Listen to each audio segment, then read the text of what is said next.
Assalamu алейкум, сизден сураныч видеону акырына чейин көрүңүз жана бир адам болсо дагы бөлүшүп коюңуз. Белгилүү болгондой, биз баарыбыз өтө көп нерсеге муктажбыз. Мисалы, үйгө, унаага, киреше берип туруучу акчага жана башка нерселерге. Бирок бул муктаждыктардын түпкүрүндө дагы бир өтө чоң муктаждык жатат. Бул кандай десеңиздер, көңүл тынчтыгы, бактылуулук. Ошол нерсеге жетиш үчүн биз өтө көп убараланабыз. Ал эми ошол көңүл тынчтыгын сизге камсыздап бере турган дагы бир өтө чоң муктаждык бар. Ал муктаждыкты канааттандыра турган болсоңуз, чындыгында сиз өзүңүздү бир канча адамдарга салыштырмалуу дагы бактылуураак сезер элеңиз.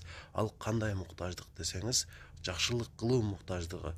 Чындыгында биз баарыбыз кандайдыр бир милдеттерди аткаруу үчүн келебиз бул дүйнөгө жана ошол милдеттердин эң чоңу колдон келген ушул ишибиз менен башкаларга жардам кылуу.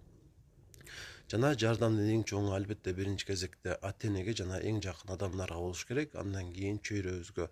Анан менин көз карашымда жеке эң көп жардамга муктаж болгон адамдар бул албетте оорулуулар, анткени алар эч нерсеге жөндөмдүү эмес, айыгып кеткенче биздин колдообузга дайыма муктаж боюнча турушат.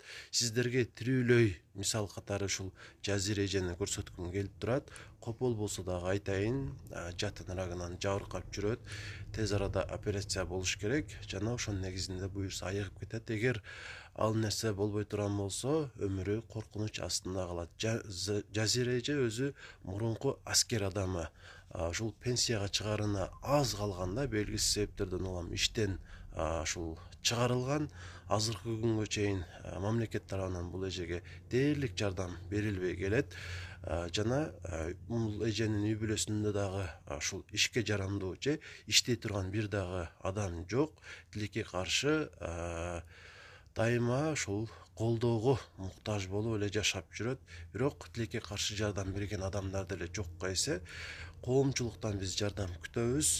Жазира эженин өзүнүн эм банк номери жок болгонуна байланыштуу өзүмдүкүн айтып турам азырча: 0504 44 55 28 0504 44 55 28.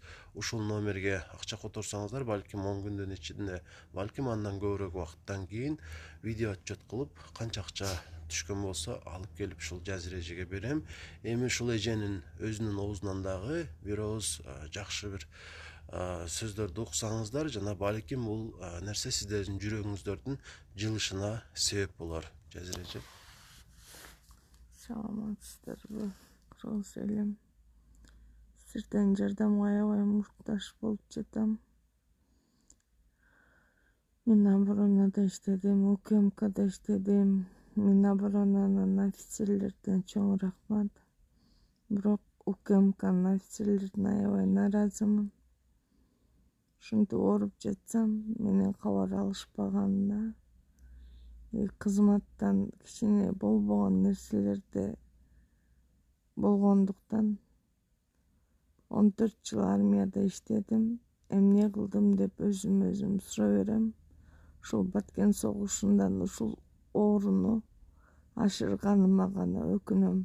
Башка неме үмүтүм деле үзүлүп калды. Бул жашоо менен күрөшө берип уже же баса албасам, же тура албасам,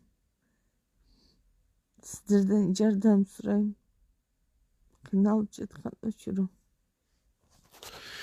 Урматтуу жакшылар, ушул Жазира эженин үмүтүн ушул дагы да арттырайлы, жашоого болгон кызыгышын көбөйтөйлү. Бул нерсе ар бириңиздердин ушул мүмкүнчүлүгүңүздөрдө балким бир жолу обедке корото турган акчаңыздарды ушул эже үчүн салып койсоңуздар, балким ушул деле сиздердин бул жашоодо кылган жакшы бир ишиңиздер болуп калар. Баарыңыздардан чындап жардам күтөбүз. Рахмат.